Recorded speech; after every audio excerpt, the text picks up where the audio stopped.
Boa tarde, sejam bem-vindos e bem-vindas ao Evangelho no Lar da tarde de hoje, promovido pela nossa Casa de Oração Prozedem. Vamos para a leitura inicial do livro Episódios Diários, pelo Espírito Joana de Ângeles, psicografia de Divaldo Franco, capítulo 36, Serenidade sempre. Todo homem sábio é sereno. A serenidade é conquista que se consegue a esforço pessoal e passo a passo. Pequenos desafios que são superados, irritação que se faz controlada, desajustes emocionais corrigidos, vontade bem direcionada, ambição freada, são experiências para a aquisição da serenidade. O espírito sereno já se encontrou consigo próprio, sabendo o que exatamente deseja da vida. A serenidade harmoniza, exteriorizando-se de forma agradável para os circunstantes. Inspira confiança, acalma e propõe afeição. O homem sereno já venceu grande parte da luta. Que nenhuma agressão exterior te perturbe, levando-te à irritação, ao desequilíbrio. Mantém-te sereno em todas as realizações. A tua paz é moeda arduamente conquistada, que não deves atirar fora por motivos irrelevantes. Os tesouros reais de alto valor são aqueles de ordem íntima que ninguém toma, jamais se perdem e sempre seguem com a pessoa. Tua serenidade, tua gema preciosa. Diante de alguém que te enganou, traindo a tua confiança, o teu ideal, ou envolvendo-te em malquerença, mantém-te sereno. O enganador é quem deve estar inquieto e não a sua vítima. Nunca te permitas demonstrar que foste atingido pelo petardo da maldade alheia. No teu círculo familiar ou social, sempre defrontarás com pessoas perturbadas, confusas e agressivas. Não te desgastes com elas, competindo nas faixas de desequilíbrio em que se fixam. Constitui teste a tua paciência e serenidade. Assim, exercita-te com essas situações para mais seguro enfrentares os grandes testemunhos e provações do processo evolutivo. Sempre, porém, com serenidade. Essa belíssima lição, né, de Joana de Ângeles faz com que a gente pare para pensar nas nossas atitudes, né? Sermos serenos, tranquilos, isso passa para os outros, né? Esse estado da alma. Então, amigos, vamos agora para a nossa prece inicial, elevando os nossos pensamentos ao nosso Deus de amor e de bondade infinita, ao nosso Pai, como nos ensinou Jesus no Pai Nosso. Pedindo ao Mestre Jesus que nesse momento fique conosco, porque tu, Mestre, nos disseste que quando duas ou mais pessoas estivessem reunidas em vosso nome, que aqui também estarias presente, Senhor. E aqui estamos nós, Mestre amado, pedindo a vossa proteção, o vosso amparo, a vossa luz, que nos inspire para que possamos, Mestre Jesus, falarmos do vosso Evangelho. Fica conosco, Mestre amado, hoje e por todo sempre. A leitura do Evangelho de hoje é do Novo Testamento, tradução de Haroldo Dutra Dias, Mateus, capítulo 13, versículo 44 a 46. Parábola do tesouro e da pérola. O reino dos céus é semelhante ao tesouro escondido no campo, que um homem encontra e torna a esconder. E, na sua alegria, vai e vende tudo quanto possui e compra aquele campo. Novamente, o reino dos céus é semelhante ao homem negociante que procura boas pérolas. Encontrando uma pérola muito preciosa, partiu e vendeu tudo quanto possuía e a comprou. Então, vamos reflexionar sobre essa passagem do Evangelho. Em várias passagens do Evangelho, Jesus nos fala do reino dos céus, ou reino de Deus. Pesquisei o significado em vários livros espíritas, no Vinha de Luz, Fonte Viva, Boa Nova, Instruções Psicofônicas, e encontrei o seguinte: o reino dos céus é obra divina no coração dos homens. É o trabalho perseverante pelo bem real da humanidade inteira. O reino de Deus inclui todos os bens materiais e morais, capazes de serem incorporados ao nosso espírito, seja onde for. No entanto, importa em merecê-lo por justiça e não apenas desejá-lo pela fé. No capítulo 3 do Boa Nova, tem um diálogo interessante entre Jesus e Anã, um sacerdote do Templo de Jerusalém. Anã aproximou-se de Jesus e dirigiu-se a ele com orgulho. Galileu, que fazes na cidade? Passo por Jerusalém, buscando a fundação do reino de Deus, exclamou Cristo, com modesta nobreza. Reino de Deus? Tornou o sacerdote com acentuada ironia. E que pensas tu venha ser isso? Esse reino é a obra divina no coração dos homens, esclareceu Jesus com grande serenidade. Obra divina em tuas mãos, revidou Anã, com uma gargalhada de desprezo. Anã pergunta: conheces Roma ou Atenas? Conheço o amor e a verdade, disse Jesus convictamente. Tem ciências dos códigos da corte provincial e das leis do templo? Inquiriu Anã inquieto. Sei qual é a vontade de meu Pai que está nos céus, respondeu o mestre brandamente. E aí, o que devemos fazer para adentrarmos o reino dos céus?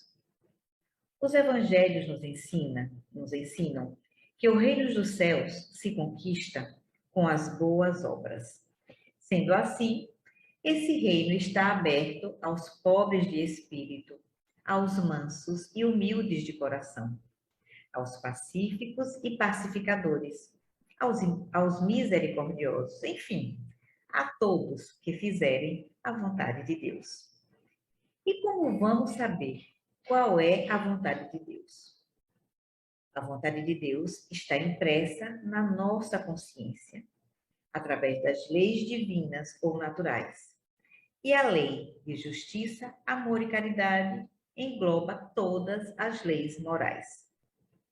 Na pergunta 614 do Livro dos Espíritos, Kardec questiona: o que se deve entender por lei natural?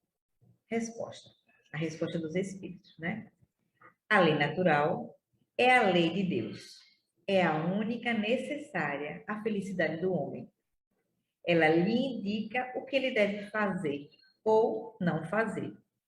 E ele só se torna infeliz quando dela se afasta. Então, isso aí vem confirmar, né, o que eu disse logo acima, que a lei de Deus está impressa na nossa consciência. E se nós pesquisarmos bem a nossa consciência, nós vamos entender e saber o que estamos fazendo de certo e de errado. Então, desse modo, meus amigos, o tão ambicionado reino de Deus está temporariamente fechado aos maus, aos endurecidos e aos que se voltam contra as leis divinas. Eu disse temporariamente, porque sabemos que através das encarnações sucessivas, todos teremos acesso a ele. O reino de Deus não é um lugar circunscrito, nem um lugar beatífico. onde o espírito encontrará o descanso eterno em meio a anjos e santos. Nada disso. Jesus jamais definiu o céu como um lugar de ociosidade, e o próprio Jesus disse: o meu Pai trabalha e eu também. A conquista desse reino só depende de nós, nos esforçando para o nosso aprimoramento moral e espiritual. Quando o ser humano descobrir que é através do amor que chegaremos a Deus, plantando a boa semente, que frutificará 30, 70 ou 100 por um, como naquela parábola, né, da semente. Porque temos o terreno fértil para o plantio, que foi concedido através do nosso empenho na reforma interior. Estaremos, assim, no caminho reto, seguindo os passos de Jesus através do Evangelho. O Evangelho é o roteiro certo para atingirmos a perfeição. A implantação do reino de Deus na Terra só se fará quando desaparecer o egoísmo e a vaidade dos nossos corações, pois só assim sentiremos que todos somos irmãos, filhos do mesmo Pai, que faz o sol nascer para os bons e para os maus, e a chuva beneficiar os justos e injustos, exemplificando o bem, conscientes que a nossa felicidade só será completa quando não houver distinção entre nós. Pregar o reino de Deus é exemplificar e vivenciar o Evangelho, que para nós, espíritos imperfeitos, sentimos uma grande dificuldade. Sabemos, porém, que a escala evolutiva ela é longa e árdua para adquirirmos as virtudes que purificam nossas almas. Mas o que importa agora é que nos coloquemos a caminho, que subamos degrau a degrau. O que não vale, meus irmãos, é ficar parado, pois sabemos que o espírito ele não retrograda, mas ficar parado, andando em círculo, né? Nós só vamos repetir os mesmos erros, né? De encarnação em encarnação, repetindo aqueles erros. E assim não podemos avançar, né, no caminho. Nós temos uma bússola. E que bússola é essa? Jesus. Mas o leme está nas nossas mãos. Nós somos os condutores dos nossos destinos através do nosso livre-arbítrio. Desvios de rota, bancos de areia, icebergs, ventos e tempestades, vamos encontrar pelos caminhos. Mas temos que manter o braço forte, alicerçado na vontade que nos impulsiona para diante. Errar, arrepender-se, sofrer e reparar faz parte do processo de crescimento moral do ser humano. No Evangelho segundo o Espiritismo, no capítulo 13, item 4, vejam só o que Kardec coloca. Amar ao próximo como a si mesmo. Fazer aos outros como gostaríamos que nos fizessem. Eis a expressão mais completa da caridade, porque ela resume todos os deveres para com o próximo. A prática dessas máximas leva à destruição do egoísmo. Quando os homens a tomarem como norma de conduta e como base de suas instituições, compreenderão a verdadeira fraternidade e farão reinar a paz e a justiça entre eles. Seguindo esses ensinamentos de Kardec, é que a Terra alcançará a condição de mundo de regeneração, pois estaremos livres do egoísmo e do orgulho. E para a Terra ascender para mundo de regeneração, nós, os seus habitantes, é que precisamos melhorar. Então, através da nossa evolução, é que a Terra também vai evoluir. E essa evolução, ela é inexorável. E ela não vai esperar cada um de nós chegar nesse patamar. Aquele que conseguiu chegar, passa para o mundo de regeneração. Quem não conseguiu chegar, migra para outro mundo de novo, de prova e expiação. No capítulo 8 do livro Boa Nova, tem uma conversa linda entre Jesus e seu discípulo Bartolomeu. E Humberto de Campos, ele conta que Bartolomeu era uma pessoa triste e o Senhor o surpreendia em meditações profundas e dolorosas. E Jesus diz a ele que a doutrina deles é a do Evangelho ou da Boa Nova. E pergunta a Bartolomeu se ele já viu uma boa notícia não produzir alegria. E diz também que todo discípulo do Evangelho tem de ser um semeador de paz e de alegria. Então, se o Evangelho é boa nova, a boa notícia é sempre coisa que nos alegra, então é a Ele, né? É ao Evangelho do Cristo que devemos seguir. No dia seguinte, após ouvir a pregação do Mestre, e o Mestre dizia assim, Bartolomeu ouvindo a pregação do Mestre, o Mestre dizia assim: o reino dos céus é semelhante a um tesouro que, oculto no campo, foi achado e escondido por um homem, que, movido de gozo, vendeu tudo o que possuía e comprou aquele campo. O humilde pescador compreendeu a lição e aderiu para sempre aos eternos júbilos do Evangelho. E Humberto de Campos, ele diz que esse discípulo foi um dos mais dedicados ao Cristo, desde os primeiros tempos da pregação do Mestre. Bartolomeu entendeu que o reino dos céus é o tesouro escondido, e o tesouro que a traça e a ferrugem não corrói, e os ladrões não o roubam, e que é adquirido através da aquisição das virtudes que são os bens imperecíveis. Segundo Caibar Schutel, o homem materializado como está, prefere sempre os bens aparentes e perecíveis, porque os considera positivos. Os bens reais e imperecíveis, ele os julga abstratos, difícil de conseguir. E é mesmo, não é? Mas nós vamos lá atrás, palmo a palmo, passo a passo.